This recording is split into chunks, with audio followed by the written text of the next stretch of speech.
Stock markets crash हो रहे हैं, हेडलाइंस भर चुकी है टैरिफ वॉर से। But what if I told you this is not just about tariffs, बल्कि एक बड़ा गेम प्लान हो सकता है, a strategy to engineer a recession. Hi, I'm Shivangi and I simplify complex financial news in a way that actually makes sense. आज का topic थोड़ा deep है, but trust me, जब तक वीडियो खत्म होगा, you'll see this market crash very differently. So let's get into it.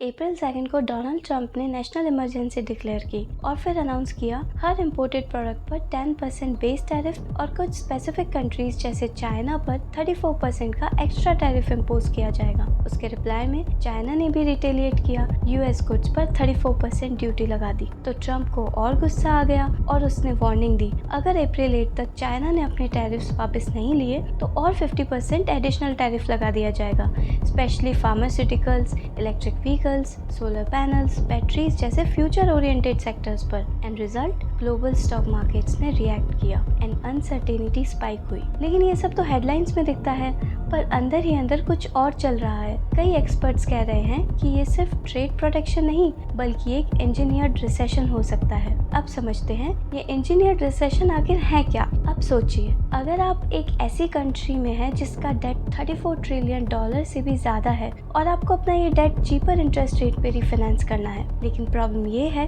कि inflation अभी कंट्रोल में नहीं है और जब तक इन्फ्लेशन नीचे नहीं आता federal reserve interest rate cut नहीं करेगा। तो अब ऑप्शन क्या बचा? आप इकोनॉमी को डेलिबरेटली स्लो डाउन करते हो, टैरिफ्स लगाओ, इंपोर्ट कम करो, कंजम्पशन को थ्रॉटल करो ताकि डिमांड ही कम हो जाए। जब डिमांड कम होती है तो इन्फ्लेशन भी नेचुरली नीचे आता है और जब इन्फ्लेशन नीचे आता है फेड के पास रेट कट करने का रीजन मिल जाता है। जब फेड रेट्स कट करता है यूएस अपने ट्रिलियंस का लोन सस्ते इंटरेस्ट पे रीफाइनेंस कर सकता है। This is what we call an engineered recession, एक प्लान स्लो डाउन जिससे इकोनॉमी को रीसेट किया जा सके। अब थ्योरी तो समझ आ गई, लेकिन क्या ग्राउंड पे वाकई उसके साइंस दिख रहे हैं? Let's connect the dots. Global markets crash mode में है।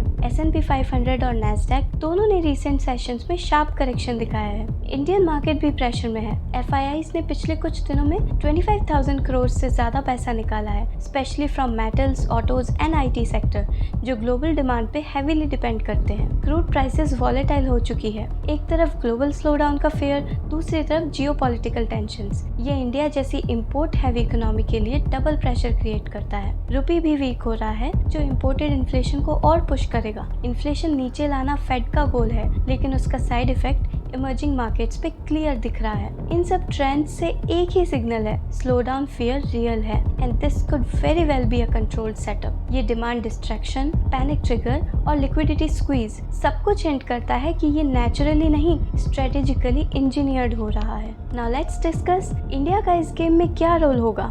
इंडिया के पास ये गोल्डन अपॉर्चुनिटी है। जब चाइना से लोग सप्लाई चेन हटा रहे हैं तब इंडिया बन सकता है उनका नया डेस्टिनेशन। फॉरेन कंपनीज इंडिया में फैक्ट्रीज शिफ्ट कर सकती हैं, मेक इन इंडिया कैंपेन को बूस्ट मिल सकता है। बट अगर डिमांड ग्लोबल लेवल पे वीक हो गई तो एक्सपोर्ट्स पे प्रेशर आ सकता है। So basically tariff war isn't just about US and China. For India it's a both warning and an opportunity. तो अब क्वेश्चन ये है कि आप और हम जैसे इन्वेस्टर्स क्या करें? सिंपल, पैनिक सेलिंग से बचिए, डाइवर्सिफाइड पोर्टफोलियो रखिए, लॉन्ग टर्म व्यू मेंटेन कीजिए। ये ग्लोबल मैक्रोज अनप्रेडिक्टेबल है, but strong economies and quality stocks long term में रीबाउंड करते हैं। ये टाइम पैनिक का नहीं पर्सपेक्टिव का है, because the one who understands always stage ahead. अगर आपको ऐसे डीप फाइनेंशियल ब्रेकडाउन्स आसानी से समझने हो then subscribe this talk with Shivangi. Stay updated, stay ahead.